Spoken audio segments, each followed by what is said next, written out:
One India Kannada YouTube ಚಾನಲ್ಗೆ ಸ್ವಾಗತ. ನಾನು ಸಂದೀಪ್. IPL 10ನೇ ಆವೃತ್ತಿಯ 8ನೇ ಪಂದ್ಯ ಎಂದು ಪಂಜಾಬ್ ಮತ್ತು ಬೆಂಗಳೂರು ತಂಡದ ನಡುವೆ ನಡೆಯುತ್ತಿರುವಂಥದ್ದು. ಈ ಒಂದು ಪಂದ್ಯದಲ್ಲಿ ಈಗ ಪಂಜಾಬ್ ತಂಡ 8 ವಿಕೆಟ್ಗಳ ಒಂದು ರೋಚಕ ಜಯವನ್ನು ಸಾಧಿಸಿರುವಂಥದ್ದು.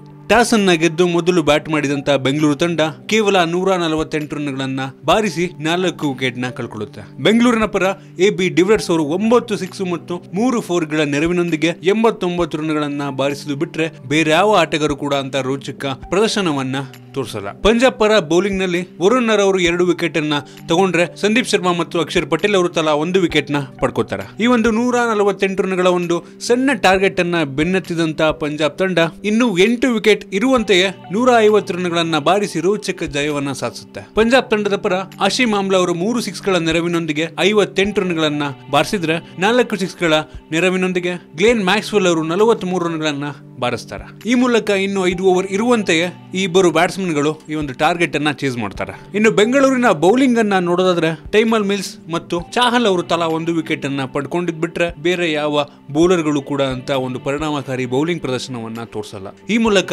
ಪಂಜಾಬ್ ತಂಡ ರೋಚಕ 8 ವಿಕೆಟ್ಗಳ ಒಂದು ಜಯವನ್ನ ಸಾಧಿಸಿರುವಂತದ್ದು. ಈ ಪಂದ್ಯದಲ್ಲಿ ಬೌಲಿಂಗ್ ನಲ್ಲಿ 4 ಓವರ್ಗಳಲ್ಲಿ ಕೇವಲ 12 ರನ್ಗಳನ್ನು ನೀಡಿ 1 ವಿಕೆಟ್ ಅನ್ನ ಪಡೆದು ಬ್ಯಾಟಿಂಗ್ ನಲ್ಲೂ ಕೂಡ ಒಂದು 6 ಅನ್ನ ಬಾರಿಸಿರುವಂತಹ ಅಕ್ಷರ್ ಪಟೇಲ್ ಅವರಿಗೆ ಪಂದ್ಯ ಶ್ರೇಷ್ಠ ಪ್ರಶಸ್ತಿಯನ್ನ ನೀಡಲಾಯಿತು. ಇದರ ಬೆನ್ನಲ್ಲೇ ಪಂಜಾಬ್ ತಂಡ ಆಡಿರುವ 2 ಪಂದ್ಯಗಳನ್ನ ಜಯಗಳಿಸುವ ಮೂಲಕ ಪಾಯಿಂಟ್ಸ್ ಟೇಬಲ್ ನ ಪಟ್ಟಿಯಲ್ಲಿ 2ನೇ ಸ್ಥಾನಕ್ಕೇರಿದೆ. ನಿಮ್ಗೆ ಅನ್ಸುತ್ತೆ ಈ ಒಂದು ಪಂದ್ಯದಲ್ಲಿ ಬೆಂಗಳೂರು ತಂಡ ಹೀನಾಯ ಸೋಲನ್ನ ಕಂಡಿರುವಂತದ್ದು? ಕೆಳಗಡೆ ಕಾಮೆಂಟ್ ತಿಳಿಸಿ. ನಿಮ್ಗೆ ಏನಾದರೂ ವಿಡಿಯೋ ಇಷ್ಟ ಆಗಿದ್ರೆ ಲೈಕ್ ಮಾಡಿ, ಶೇರ್ ಮಾಡಿ.